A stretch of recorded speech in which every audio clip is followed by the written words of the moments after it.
Here we go, Rabbi Isai. It's Hayim Rishon, today's Sunday. It's Tes Vov Tevis. Kaima Sira Bashlamusa B'Chedesh Tevis. The month is full. The moon is full. The moon is full. And we're learning Tanya, Be'ezer Hashem. We learn every Sunday, we learn Tanya, Baruch Hashem. It's a great schus. It's a great schus. We get to learn Tanya Kedisha from the Alten Rebbe. And we're on page 18, Daf Tes on the base. It's approximately the middle of the page. I don't have a regular Tanya. I have my kuntris, my pamphlet. V'zois Ma'ila Yesera Gedolah was the last word on the line. It's the middle line of the page. Circa. Yeah? There's a period and then the word V'zois, page 18. It's the middle of the page. Now, Rabbi side, this is actually our second or third class on this Perek, which is record-breaking because we average about 10 classes per Perek. Now we may still end up with 10 classes per Perek, but the Ravayla gave this. This is Perek Hay. Perek Hay, of course, follows Perek Dalet. And the spirit of Perek Dalet and Perek Hay, in the way we presented it, when we learned it and taught it, is a Yid needs Yiddishkeit, a Jew needs Judaism. A Yid needs Yiddishkeit. Now, why would a Yid need Yiddishkeit? If he's a Chelik L'Kamimal Mamish, or she's a Chelik L'Kamimal Mamish. And the answer, as far as we're concerned, as opposed to what's going to be said later in the Tanya, is because the Neshama is hidden. And through Torah Mitzvos, the good deeds that we do help reveal the Neshama. They help reveal the Lukus of the Neshama. Through Torah Mitzvos, we help reveal the Lukus of the Neshama. In other words, when a Yid learns Torah, does mitzvahs, he becomes one with Hashem. Because the Alter Rebbe said, this is a commentary on Isaiah. The Isaiah says there is no machshava, there's no vessel, there's no keli that can hold Hashem at all. There's no tool to hold HaKadosh Baruch Hu. So the Alter Rebbe adds,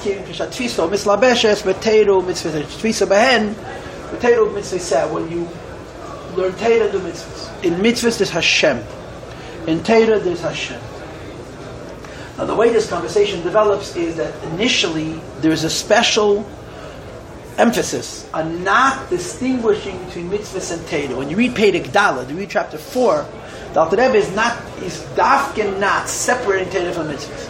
He packages them together and says when a Yid does any mitzvah, or a Yid studies any word, any thought, any letter of Torah, he's one with Ein Sof. Perek Hay, chapter 5, started with a question. Ulahavin loshen tfisa, whatever teisves be a loshen tfisa she'amer Eliyahu. That the expression in the Zayar is tfisa. Leis machshava tfisa. That there's no way to hold Hashem, but you can hold Him through Torah and mitzvahs. So the Alter Rebbe picked up on this word tfisa. Why? Because even though the Alter Rebbe argues, presents, teaches, reveals that when a Yid learns Torah and a Yid does a mitzvah, he's one with עצma Saint Sof, he's one with HaKadosh Baruch Hu, he's one with Hashem. But the mashal, the illustration, the example for describing this nature of the nature of this oneness is like a garment. Katzina rotzen ta'atren. When you're doing a mitzvah, the mitzvah is a shirt that you wear, and this shirt is עצma Saint Sof Baruch Hu. This is how you want HaKadosh Baruch Hu. So there is no tfisa. You're not holding Hashem. You're being enclosed. You're being draped. You're being surrounded by. You're being wrapped with Elokus. So here the Alter Rebbe says, once you want to be so precise, and not only understand the idea in general that there's no way to have Hashem, but you can have the Torah mitzvahs, but you insist on explaining the word tfisa precisely. The only way to solve this is by now separating Torah from mitzvahs and speaking in advantage in Torah over mitzvahs. And this is what we discussed last week and the week before and the week before that. We skipped 1 week because of Chanukah, but the Sunday before Chanukah we were in somebody's home, Esther's home, and then the last Sunday we continued learning. And the Teichen Advarim is that when a Yid learns Torah, this is the way to say it. The Torah becomes... He becomes one with the Torah, that's the first level. And the Torah becomes one with him, this is the second level. He becomes one with the Torah, like when you digest food. The food is broken down. And the food gives you life. And then the Torah becomes one. With him is the idea that after you learn something and you process it, you give it back different. And if you were here last Sunday, I think it was last Sunday, I explained this by pointing out, the Rebbe used to say this all the time. The Rebbe says this all the time. I give a shir Shabbos morning. There's a guy who sits right in front of me. And any time I say used to, he says, is. He's right. He's 100% gerecht. He says, nefsho bames, it's yetzer hara, it's chitzenius. The Rebbe says this all the time. There's Yispanis and Minei, and there's La Foshala. Yispanis and Minei means Teda is food. And La Foshala means Teda is something you can change, you can enhance, you can expand, you can add more to. So, Torah, you becoming one with the Torah, is your parnoset, your mezenes, you live from eating it. And the Torah becomes one with you, means that you have your own version of the Torah based on the fact that you're a different person. And we say about Torah, and even about Pnimiyus HaTorah, that it's like mazon, it's food. It's food in both levels. The first level is, Torah is like food, that it becomes, when you learn the Torah and you understand it, your brain changes. You become a different mind, a different person. But even deeper it's true when it becomes a different Torah, because when you process the Torah and then you give it back, especially if you're able to be a Machadish Chiddush Amiti, to contribute newness in the Torah, you give back a different Torah than the Torah you received. This is Tfisa. So the basic idea that when a Yid learns Torah, does any mitzvahs, well, the Eibishter himself is true in Torah and mitzvahs, the same. But when you want to underscore, when you want to press on the nerve of the word Tfisa, Torah stands above. Because Torah is in the Lashon of the Alter Rebbe, and I showed it to you when we first started the Shia, the first Pedic, first year, they gave it this Pedic, Mozein v'gam levush. At the very end of our chapter, mamash, the last couple of lines of Pedic Hey, the Alter Rebbe says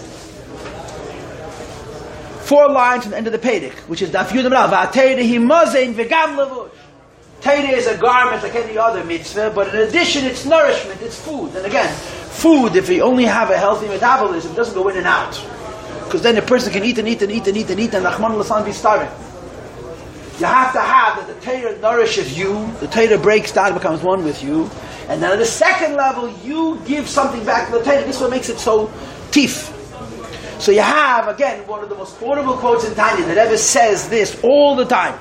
If you're looking on page Tes, right, directly before Vizais, 2 lines before the Vizais, on page Tes, on the base, on page 18, it says, V'hu, in the union between the Jew and the Torah, it's yichud nifla, it's a wondrous union.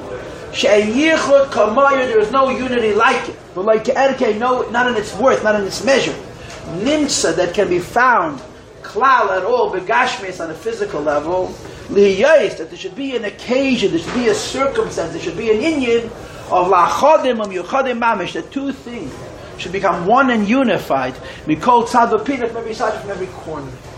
And this means that the union between a Yid and the Torah, in Limud HaTorah, or to say it on a higher and deeper level, which is much more important, the union between the Yid and the Elokus of Torah, that he becomes the Elokus, and noch mehr, even more, the Elokus becomes him. This is only in Limud HaTorah. So if you were here last Sunday, I spoke over an hour. And by the way, all the classes that I give here, most of them I edit and I put up, they're available online inside Hasidus, edited. Last week's classes online and 2 weeks' classes online. You can go and listen to them again, or you can send them to your friends. Das ist mein ganzes Leben, to teach people Chassidus, Bemis. It's a good life. It's a big schus. Okay, I talk about myself, yeah? Okay, thank God. So we're going to continue now. Okay, we're going to continue reading inside. V'zeis. You see what I'm reading?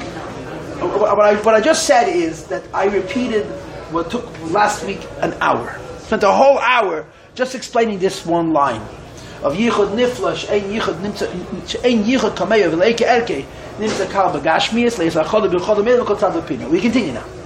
V'zei, says the Alter Rebbe, and this is Maila Yesera Gedela v'nifla le'inkes. It's a Maila. The literal translation of the word Maila is a step. Here, you go here. That's a Maila. When you climb stairs, you're climbing Mailes, right? We would also translate it from the word level. But here, the word Maila means more than a step. It means more than a level. it means an upliftedness, a higherness. I know there's no such word. A being above. This is an additional advantage. I don't know how you translate this word exactly. That is gedela, that is greater. V'nifla, and more wondrous. Le'in kates, in a way that's immeasurable, that you can't count. Asher b'mitzvos yedias ha'Torah, in fulfilling the commandment of knowing the Torah. V'hasagosa. Now again, I'm a stickler for words. The literal translation of the word hasaga means to reach. When you chase somebody and you catch up to them, that's called hasaga. We're always chasing ideas, and when you catch up to one idea, you have achieved hasaga. You reached it. So after you have hasaga, you would have tfisa, and after you have tfisa, you would have iyun. After iyun, you would have avchana, and after you have avchana, you would have avona. These are steps in understanding an idea. But you got to get it. Put it into your brain. And when a yid learns Torah and puts the Eibishter into his brain, there's something about the connection between the person and the Eibishter which happens in Limud Torah. It doesn't have to any limits. And notice that the Alter Rebbe doesn't say V'zei smaila yesei gedel v'asher b'yedias ha'Torah. He said asher b'mitzvos yedias ha'Torah. You see that word? What makes Torah special because we were commanded to learn the Torah. And of course, we all know that the meaning of the word tzaf mitzvah is tzaf. Hashem gave a kedishanu b'mitzvosot. Let me separate us from everything else. V'tzivonu, and He connected us to Him. Yeah. Al divrei seder. We say it every single morning. Al divrei seder. That's what we say, right? There's different neschai. Some people say last divrei Torah. We say for the fact that the Eibishter gave us words of the Torah, through Torah we're connected to Him. So the connection to the Eibishter through limud Torah has an advantage over the connection to the Eibishter through kiyum mitzvos. Va'afilu ha-mitzvos ha-tluyes b'dibur. Even over those mitzvahs which are not behavioral, but they're oral, they're spoken mitzvahs. In other words, there's an assumption that a mitzvah that has to do with a behavior, an action, like shaking a lulav and eating a matzah, is an aloha madrege, than a mitzvah which has to do with speech. Like, for example, birchas hamazon, benching after we eat, and saying krishma, and davening, and making brachas, which are a higher level, right? Why is it a higher level? Because mitzvah do with speech, the kavana is much closer to the action, right? You shake a lulav, and you don't know what a lulav is, it's okay. You say benching, you have no idea what you're saying. It's a little more not okay, right? Says Alter Rebbe, but nevertheless, understanding Torah is greater than, is a greater bonding, a greater unification between the person and what he's learning than mitzvahs and tluyas b'dibur. Moreover, va'afilu al mitzvahs talmud Torah shebedibur, even the aspect of learning Torah which is audible. When you learn Torah, you're supposed to speak, or to say the words. And the Chazal say, right, Eitz chayim heim. It's chayim heim. What's the pasuk? Chayim heim l'meitzayim. The Chazal l'meitzayim bepeh. Torah you have to say with your mouth. You don't just think it, you have to say it with your mouth. I've told this to you 100 times. When you go on Mitzvos, when you put the film on a yid and you give him a kudus, say read. So he looks at it, no, read. And you look at him, say read. I'm reading. No, read. Because people don't read with their lips. Torah you have to read with your lips. Davening you have to say with your lips. And of course, al pi Torah, this is called ma'aseh zutah. What makes it a ritual, what makes it a behavior, is that you're speaking the words. Al Rebbe says in Tanya, you can think with your neshama alone. But you can't speak without the intervention, the intermediate of your nefesh habahamis, you see. So when you say words, you're forcing the nefesh habahamis to become a part of it. When you're thinking ideas, you can circumvent, you can go around the nefesh habahamis. And when you do a mitzvah, you got to include the behemoth, you see. So you have to say it b'dibur. Even talmud Torah shebedibur. The audio aspect of limud Torah, which is very, very, very important, is still not the same in terms of the yichud nifla, the oneness between the yid and the eivish, which happens through limud Torah. And of course, you know why this is important. It says in Chazal, right? It says, "Kol atzmei sei teiman." That when the yid learns Torah, when yid davens, he's supposed to daven with all of his limbs, all of his atzamot, all of his bones. The ganze guf daven, right? Not just your mouth, your whole body. And of course, the way this expresses itself by us, Jews are shucklers, it's in our DNA, and of course there's a huge Inyan Shebedavid. I think the source of it is a Zayad. It's a subject which you can research. But I think the source of it is a Zayad, that when you daven there's movement, there's fluid. So you're not just talking to Hashem with your lips, you're talking to Hashem with your whole goof. And the same is true when you learn Torah. You're not just thinking the idea with your mind or even saying the words with your mouth. You're saying it with your whole goof on a sipur. This is a Maimer Amuzgir, it's a story, and I've told it to you many times, where Reb Shmelke and Reb Pinchas, they were two brothers, and they were Rabbanim in Germany, which was very far away from Mizrich. Very far away from Mizrich. And they, in the front row you can't sit, you can sit here if you want, you can sit. They traveled all the way to Mizrich to visit the Mizrich Magid. All the way to Mizrich to visit the Mizrich Magid. They came to Mizrich, it was a huge inconvenience, they were big Rabbanim, very chosh for Rabbanim, in a Germany which is falling around them. The Yiddishkeit in Germany was disappearing so rapidly. It's unbelievable. It's unbelievable. Within 100 years, there were no Frum Jews in Germany. The Frum Jews in Germany that we know were Balei Tshuva, were brought back. Yeah. But it was terrible. The Pinchas and the Shmelke went to Deutschland by the behest of the Mitzvos Magid. It wasn't that they were looking for a job, you understand. He said, you have to go to Germany. I heard from Rabbi Reuben Zalvashom, my rabbi by the police station, who just recently passed away, that the difference between the Pinchas and the Shmelke was when the Mitzvos Magid told the Shmelke to go to Germany, he went. He didn't ask any questions. When the Mitzvos Magid told the Pinchas to go to Germany, the Pinchas said, I'll go to Germany, the Reformer. So the Mitzvos Magid, he thought for a moment, and he picked up his head, he said, Pinje, ich bin gewesen bei jede jüdische Stube in Frankfurt. He says, Pinje, I was in every single Jewish home in Frankfurt, they were all God-fearing good Jews. That's the story of the Mitzvos Magid. Pinje, ich bin gewesen in jede jüdische Stube in Frankfurt, sie sind alle Yereim Shleim. That's what the Mitzvos Magid told the Pinchas. And the Hemshech HaSipur is that because the Shmelke didn't ask any questions, he had a higher mile than the Pinchas. And the pratim of this I don't remember. This is a story he told me.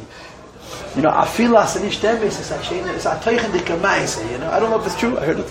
But anyway, they came to visit the Magid. It was a huge inconvenience. They came to spend a Shabbos or whatever it was. Remember, this is before the steam train. You're talking about going by coach and wagon, horse and buggy. You're talking hundreds of miles. Think about where Germany is and think where the Ukraine is. They're not neighbors. And the Magid asked them, what are they going home with? So they said they heard Torah. So the Magid said, yeah, you heard Torah? Tell me what I said. So they gave him back the Torah. And you could imagine the Pinchas and Shmelke, they're pretty good in the Ukrainians. Yeah? Mistama they could do as good as Rabbi Yael Khan. Yeah? Mistama, yeah? Anyway, when they were finished, the Magid said, I never said this. Our kids said they stayed another week, and they made sure to listen very carefully to the Torah. And on Sunday they went again to Zegen Nizach to say goodbye. And the Magid said, what are you going with? And they answered with the Torah we heard from Rebbe Shabbos. They heard another Torah. Yeah, you heard what I said Shabbos? Tell me what I said. So they repeated it, and the Mesicher Magid said, I never said it. So they said a third Shabbos. After the third Shabbos, they went in a third time. So the Magid said, Mitzvos, what are you taking with you? Taking the Torah of Shabbos. So the Magid said, yeah, you heard the Torah of Shabbos? Give it back to me. So they gave it back to him, and he said, I never said it. And they walked out. You understand yourself, they weren't feeling so good about themselves. And they decided that Mistame they're not Zeich. Now when the Magid is saying that I cannot hear it, there's no of a schus. To come and not get, to travel this great distance, and to take nothing from it didn't make sense to them. So the Poshet came in to say goodbye for keeps. That's it. The relationship is over. If they're not zeichet to get the Torah from Moshe Rabbeinu, from the B'ditcher Magid, they're going to stay in Germany. So they went back in, the two of them, and they told the Magid, the Rebbe, that they're not zeichet to hear the Torah from the Rebbe. They're coming to say goodbye, a final goodbye.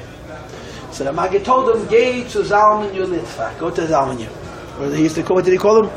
Unser Rav, the B'ditcher Magid had a very high opinion of the Alter Rebbe. Now you must understand the Alter Rebbe was much younger than them. The Alter Rebbe was young enough to have been a Talmud of theirs. Reb Shmelke was the Rebbe before Rebbe Melech. Of all the great Sepedische Rebbes, the Chayze, they were old as Alter Rebbe's age. Alter Rebbe was chronologically a generation younger than his contemporaries, because he was very, very young when he came to the Magid. Moreover, when the Alter Rebbe wrote the Alter Rebbe Shulchan Aruch, there's no Haskamas Alter Rebbe Shulchan Aruch. Who looked over the Alter Rebbe Shulchan Aruch? Only two people. The same Reb Shmelke and the Pinchas. If you look at the Alter Rebbe's children, the Mizitcha Mittel Rebbe writes an introduction to the Alter Rebbe Shulchan Aruch that the Magid told him that he should show it to these two brothers. So you understand what kind of relationship they had. Yeah, the Alter Rebbe went to them for Haskama and his Sefer, and now they come to the Alter Rebbe, they have a problem. What's the problem? That the Rebbe said you have to come to him. Herrn Teira. Versteht sich, der Alter Rebbe hat im Kabel gewesen, mit der größte Covid, and the Alter Rebbe repeated the Teira. It was the same words, I give you my word. But the Alter Rebbe hat noch gemacht, jedet nur es aguf. The Alter Rebbe imitated every gesture, every blink, every motion of the head, every movement of the hands. In other words, a Torah was literally all five senses. And then the head, the Maggid was showing them when a Rebbe, when a Tzaddik, when a Neshama Klolis, when a Mekama Falakus speaks. It's not just the words. Yedet Nua is a Lakus. And he showed them how you have to listen, with your eyes and with your ears and with your nose and with your mouth and with your taste, with your palate. This is the Sipur. Anyway, Ganachsel Yamin. The Shaila becomes a Yid learns Torah and he forgets it. Right? How does a person keep his Torah? So the Chazal say, Kol Atzmei Sei Temana, that when you learn Torah and the Torah pervades your whole goof, all of your limbs are speaking Torah, not just your mouth. So then, Im Arucha, B'chol, Ramach Eivodim, when the Torah is arranged, the whole body of the person is filled with the Torah that he learns, not just his mouth. So then it's Miskayeves. That Torah has a kiyum. That's when Torah is in Yinitzcha. Torah is forever. But be that as it may, the Alter Rebbe Semela, Torah you don't just think, you speak, and you shuckle, and you gesture, and you scream, and you shout, and you argue. Yeah, Torah. Maybe it's a Torah. You shouldn't shame his crowd, and you really don't have to argue. But as they gate us. But the bottom line is that the Rebbe Shtehelf, Kult Mitzula Mitosa Shal Torah. You understand? You argue, you scream, and the end is that the emes of Torah emerges. So the Alter Rebbe says you should know that notwithstanding how substantial it is, that you don't just think the Torah, but you speak it. You don't just speak it, but you gesture it. But it doesn't come to the connection between the Yid and the Torah from the Iyun, what happens in the mind. Because the Yichud Michotzad Ufina, the one is between the Yid and the Eibishter, that happens through Torah, in the wording of our Perek, which is Tfisa, where the Torah, you become the Torah, and the Torah becomes you. This is not in the words of the Torah, the gestures of the Torah, it's in the unity, the fusion between the ideas of the Torah and the person's mind. Okay? And he explains why. Ki. Do you have the place? Ki. Ki. Al yedei kol ha-mitzvos shebedibur umais. When one does, I'm sorry, it's page test on my base, page 18. It's 11 lines to the bottom, okay? I think. Ki. Al yedei kol ha-mitzvos. When you do any of the mitzvahs, shebedibur, which is audio, which is spoken, or maisa, or deeded, acted, action.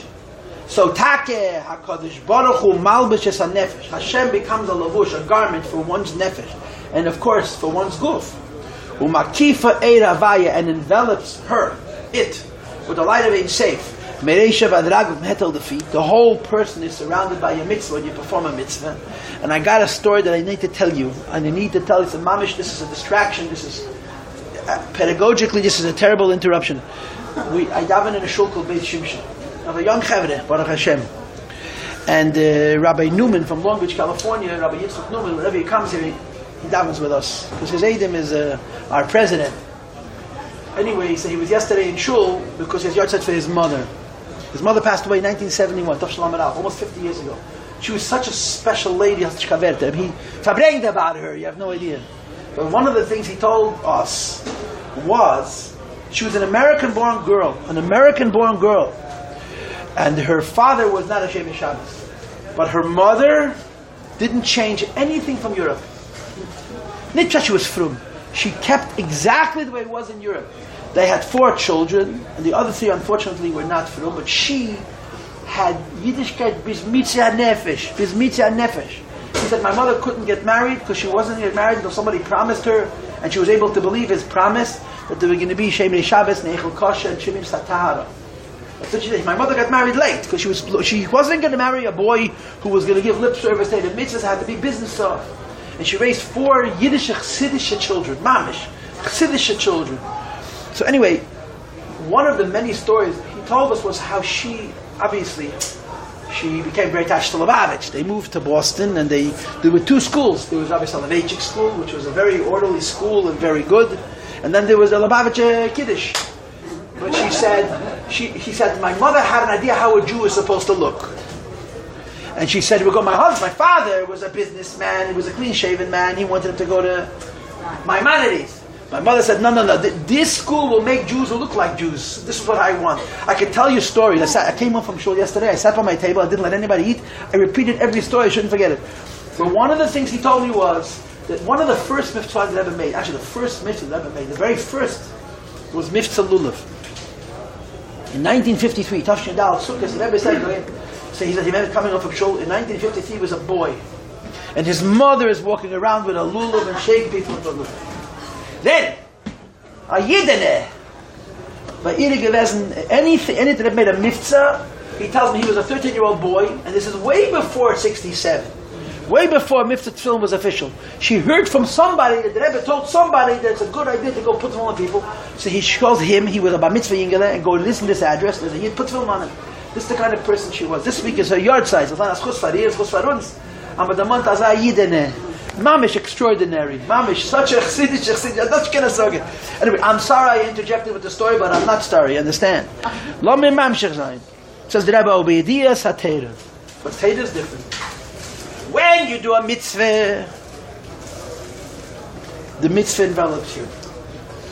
When you understand Torah, right? Not when you learn it and say it.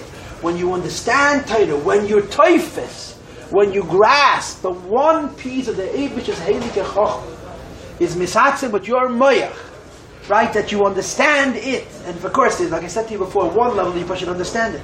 On the second level, you understand it so well, you give it back different than you got it. So there's also la'afosh alon. You're machadesh naya Torah, milvad shehaseichel melubash b'chochmas haTorah. So clearly, the wisdom of Hashem surrounds your mind and your body. Just like any mitzvah is a levush, any mitzvah is a shirt, is a garment that envelops. Torah is the same, but there's something else. Hine, gam chochmas havaya b'kirvah. At the same time, the wisdom of HaKadosh Baruch Hu is within you. You are enveloping. You are holding God in your moyach by understanding Advar Seichel. That's all. And like we discussed at length last week, that when you're holding the idea of Torah, which you're able to understand, you're holding the Ein Seif, which is the pnimius of that little idea of Torah. So basically, there is a circumstance, there is an idea we can literally hold. עצma Ein Seif.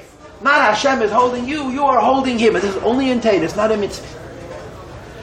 Masha HaSeichel, your mind, your intelligence, your brain, Masig v'teifes u'makif. Masig means reaches. Teifes means grasps. U'makif means envelops, totally takes in. V'sichli, in your mind, ma'she'ef shalei litfes ulahasig, what you as an individual are able to grasp and reach. And of course, if you wanted to drive yourself nuts, you would ask why in the beginning of the line it says first masik and then teifes, and the end of the line it says litfes and then lahasig. Klap, klap, and van. Medias is Alter Rebbe, is Alter Rebbe. You understand? Everything, the Friedrich Rebbe answers such questions in his Igris Kodesh. These little nuances. He makes a brief 10 pages and shows you the Chok from Alter Rebbe. But this is not for us. Medias HaTorah, from understanding and knowing Hashem's Torah, each person, Kifi Sichle, according to his intelligence, V'keach Yediyosei Vasagos, in his power to know, and his power to intellectually reach and process and internalize Bepardes, whether it's Pshat, or it's Remes, or it's Drush, or it's Seid. Says the Rebbe, Ulefi, and whereas, considering the fact, Shabiyadiyas HaTorah, when one knows the Torah, you have a duality that you don't have in mitzvahs.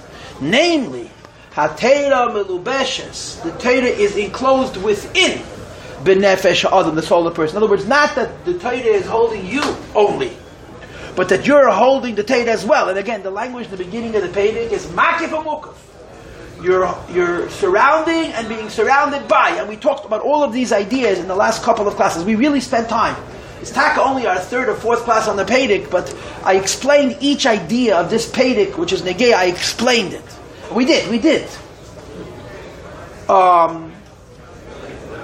Umukefes betoicha, and is enveloped within the mind of the person.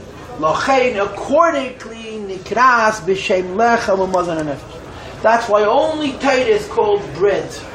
Only Torah is called nourishment, nutrients for the neshama, because for something to be nourishing, it has to be broken down.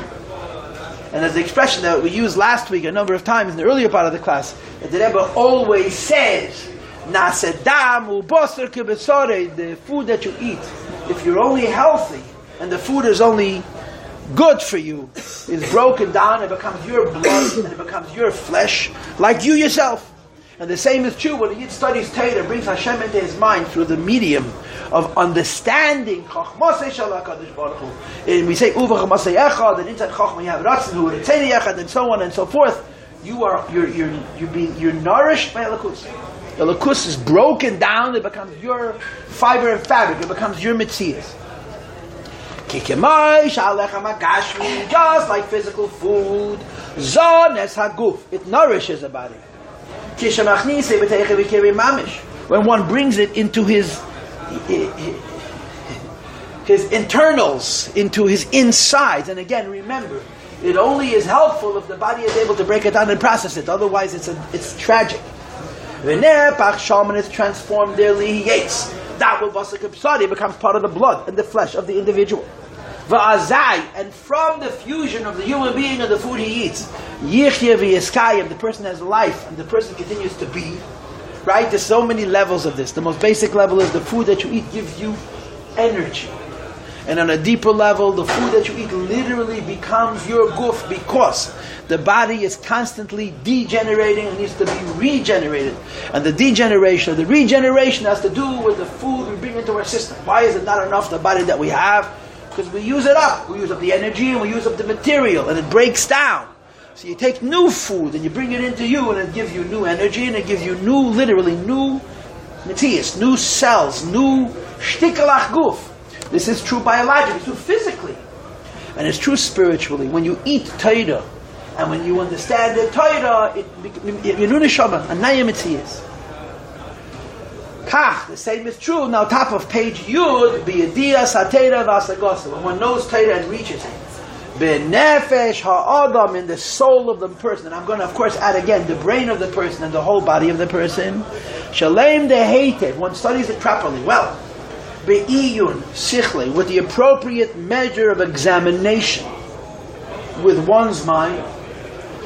And of course the ultimate end of learning is that you understand it so well that it becomes you. I told this to the other day, last week, that means that we have in the second pasuk in Tehillim, right? B'seides havaya cheftzei u'b'seidaso yegabo yeman v'layla. There's a Gemara about this as well. When a person starts to learn Torah, it's called Hashem's, God's Torah. This is called learning Lemigdas. The first thing you have to do is eat up all the information. Not so easy. It's a lot of information. Yeah. Just collect it. Know what the Torah says. And after you know what the Torah says, then you start understanding it. And in understanding it, it stops being Hashem's Torah and becomes your personal Torah. Like it says in Kisvei Arizal, there are as many different interpretations for Torah as there are neshamas. Because each neshama has a different tendency. Each neshama takes it in differently and gives it back based on who they are. And this is called Yispanis in Miyeh. And it's called La'afoshala. First it nourishes you, it gives you life. And then not only it becomes you, but you give back your personal version of it. Verstehst? V'hayu la'achad. U'misached yas'imeh, it becomes one with the person. V'hayu la'achad becomes one with the person. So as a consequence, at that point, Nase mozei l'nefesh, it becomes nourishment for the soul. V'chayim, and life, b'kirba, within the person, within the intestines of the person, within the person. From the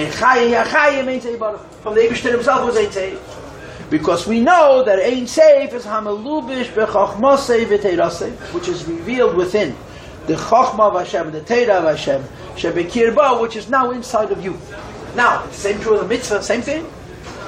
Just like Hashem is in the Teira, and when you digest the Torah, you now have the Eibishter, because the Eibishter is in the Torah. Same is true in the mitzvah. You see, but when you do a mitzvah, you don't change the mitzvah, and the mitzvah doesn't change you. It's simply a lavush. It's a garment. Torah is mozen also. Kamesha Kasu, but it says in the pasuk, "V'teirascha b'seich meir." Your Torah is in my intestines, in my kishkis, And of course, this is a mashal. It doesn't mean per se that the Torah, you don't eat a Sefer Torah. It means that the me'ayim, the kavayim, the spiritual, the proverbial intestines of a person that process and digest and transform and make part of self that happens spiritually, happens when one learns Torah.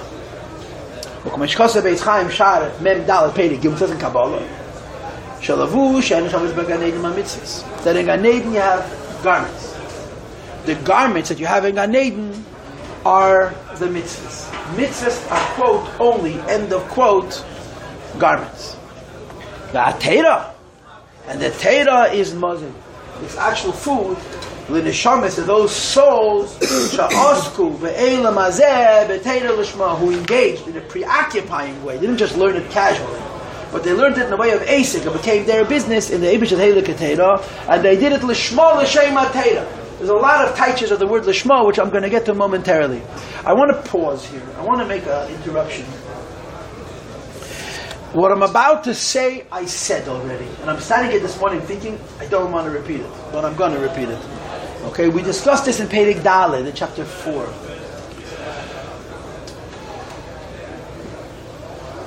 What I'll do is, I'll lay a foundation today. I'm not going to give you a long Torah. I'm just going to tell you a point. And believe me, the next week we'll revisit it and we'll fabrek about it some more. When you learn Chassidus, you're learning Pnimiyas HaTorah. You're learning the Shmos HaDerais, the soul of the Torah. By definition, that means nothing that you could learn is available to any of your senses. You can't see it, you can't hear it, you can't smell it, you can't taste it, you can't touch it. You can imagine it.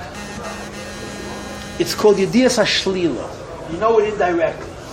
Or Yediyas HaMetzias. You know what it is, but you don't know how it is. You have a very limited schush, a very limited sense of what it is. You can't know it comprehensively because it's elusive, it's ephemeral, it's ruchniism. So one of the frustrations you have when you learn Chassidus is contradictions within my mind. Tons and tons of contradictions. Now the reasons for the contradictions is because every Maimer talks about one thing. In other words, when you want to talk about any subject in the world, doesn't matter which, it really has 100 sugis, 100 things. If you talked about them all at once, you would end up with one big nothing, a feig. You know, it's from the Rebbe's Rishimis, yeah? You know why you make a feig? When you want to tell somebody go blow, you put up your fist and your finger like this. A fig, because the Eitzadas was a te'ena, was a fig, according to one opinion. The whole Hezbollah, could you imagine the Friedrich ever told us to the Rebbe? And he was masber, Eitzadas te'ena hoysa. Okay, Narishkeit, nicht Narishkeit, aber ja Narishkeit. What Chassidus does is it teaches you one aspect at a time. So when you learn one aspect, it's so logical and it's so comprehensive, so geschmack. And then you're disappointed to find out that the other Maimer says something different because it's a different aspect. So what you try to do automatically is fit them together. What's the problem? If the Rebbe thought he could have fit them together, he would never have separated them. He separated them because he doesn't want you to fit them together. Understand this, and understand this, and understand this, and understand this, each one separately. And then see how you're going to string them all together and see how edel it is, how complex and how fine it is. Here's a classic example. We're learning about Yiddishkeit, right? Judaism. Judaism means Torah mitzvahs, not social science and stuff like that. It's about Torah mitzvahs. But we're learning about Torah mitzvahs from one angle, from a limited angle. And the angle is what Judaism does for you and me. There's no part of this conversation which talks about what Judaism does for the Eibishter, how it affects the purpose of creation. It simply discusses how Yiddishkeit touches us. You want to learn how Yiddishkeit has a greater effect? Learn Perek Lamed Hey, chapter 35, 36, 37, where they introduces you to this idea called Dira B'Tachtonim, and you'll find out a different picture, a different perspective. As a consequence of this beautiful conversation about Torah mitzvahs, which we've been sitting on for months, is really a piece of a puzzle. It's not the whole puzzle, it's a piece of a puzzle. It's the piece of a puzzle that matters to you as a person. When I learn Torah, when I do mitzvahs, I become one with Hashem. Very important. But it's partial.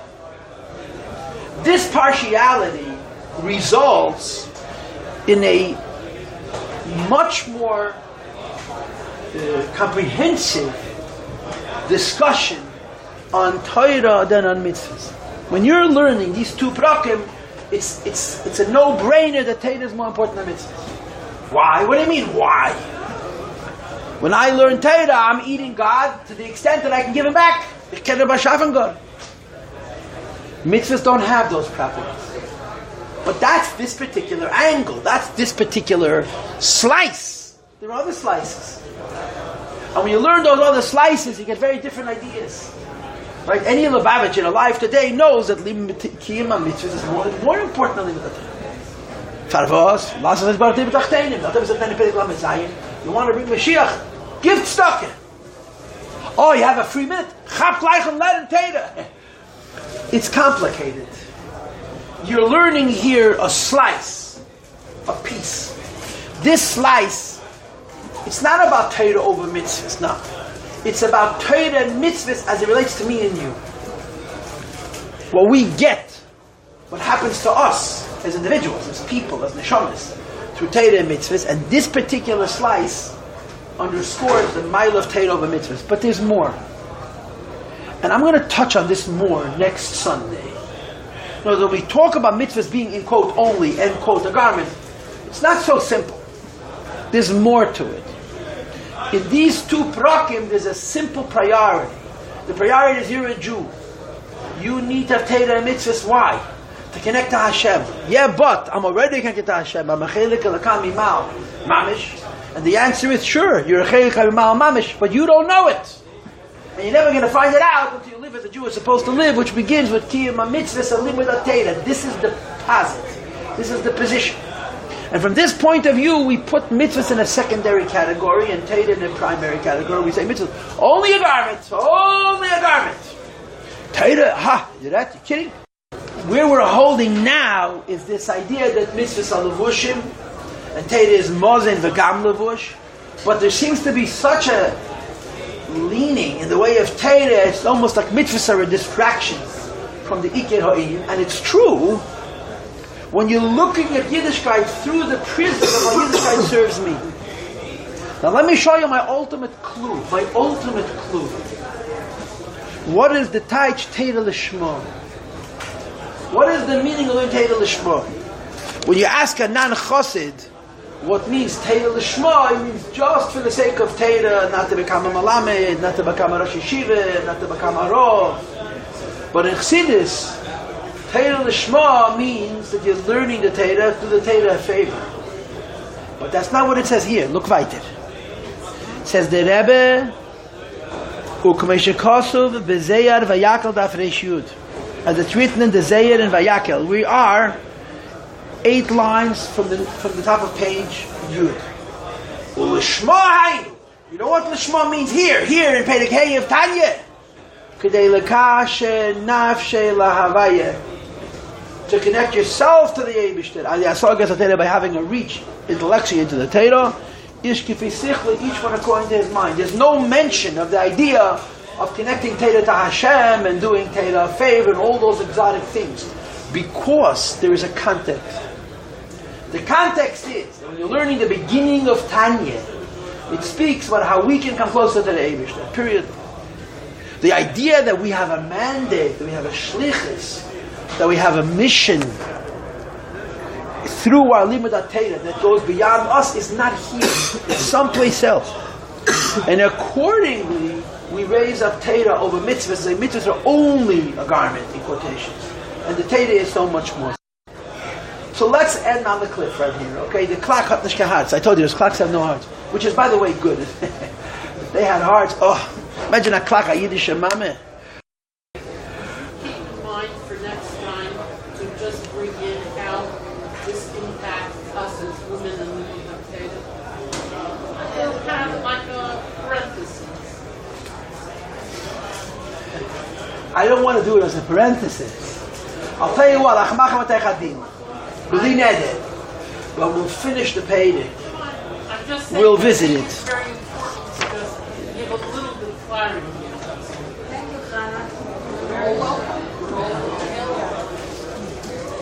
I'm not sure exactly what's the difference between men and women. But I'm not going to do it as a parenthesis, as an aside. We'll do it. So let's pause. Thank you all for coming. And we'll do a Mitzvah in a minute or two. And the next week we're going to revisit this shtickele.